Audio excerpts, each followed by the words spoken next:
Hi, I'm Jeff Murr. I want to welcome you to Healthy Marriage Tips, where today we are going to finally get to undoing the damage of codependency. I know over the past few weeks and the sessions where I have been addressing the codependency issue, we've been highlighting the problem and talking about it and the different aspects of codependency.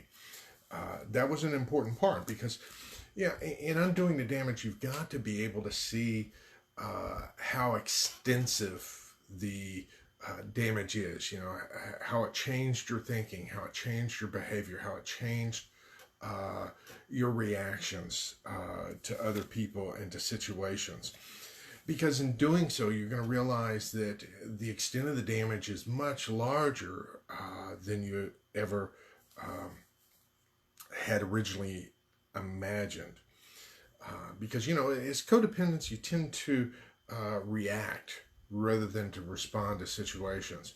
And breaking free of that is going to require some effort. And one part of that effort is to detach. I mean, actually, the formula, you're going to have to identify what's going on, to detach and to decide. Identify, detach, and decide. Those are going to be some of the techniques we're going to be talking about. Uh, and with some of the stuff that we have covered, we've identified, then we have to get into detach. And by detachment, this is going to be pulling away from the codependent, for lack of a better term, let's just call it muck, because it's almost like it sucks you into things and clings to you. And you're going to have to detach from it in order to get some objectivity and distance from the situation. Sometimes it requires physical distance, sometimes emotional distance, just sometimes the distance of time to be able to objectively look at the situation, because you get so embroiled in it, it's hard to maintain any distance. Uh, and when you detach, now some people may consider what you're doing withdrawing.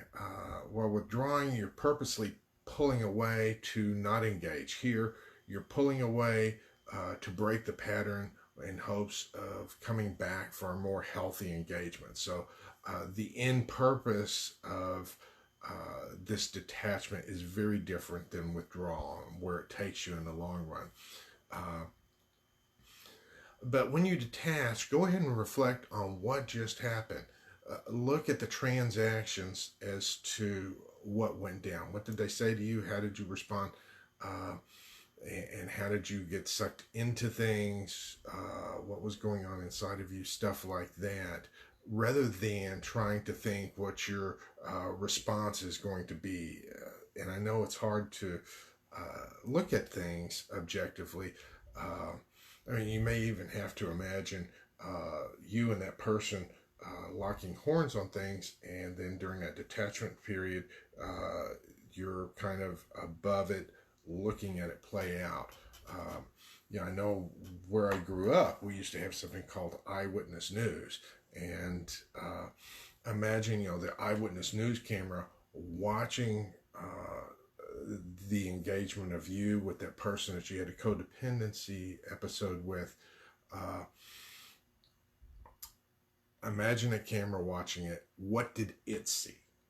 Because I know a lot of times you get caught up in what you saw and experienced, but what would an outsider, what would a third party see in terms of how you and that person who you have the codependency or the rescuing thing going on with view the situation? That's what you're going to have to do as you get into this practice of detachment.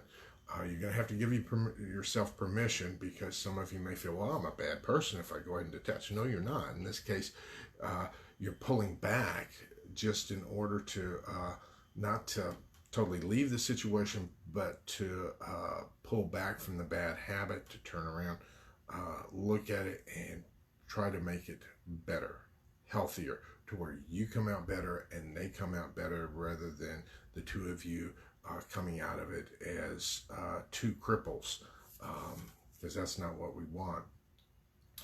Uh, So that's what I wanted to cover today. If you have any questions, concerns, feel free to leave them below. I also wanted to go ahead and comment. This is the 400th video episode that I have done with Healthy Marriage Tips. I want to thank you for supporting Healthy Marriage Tips to make this possible. I never imagined I would get to 400, so hard to believe. But anyways, thank you for tuning in.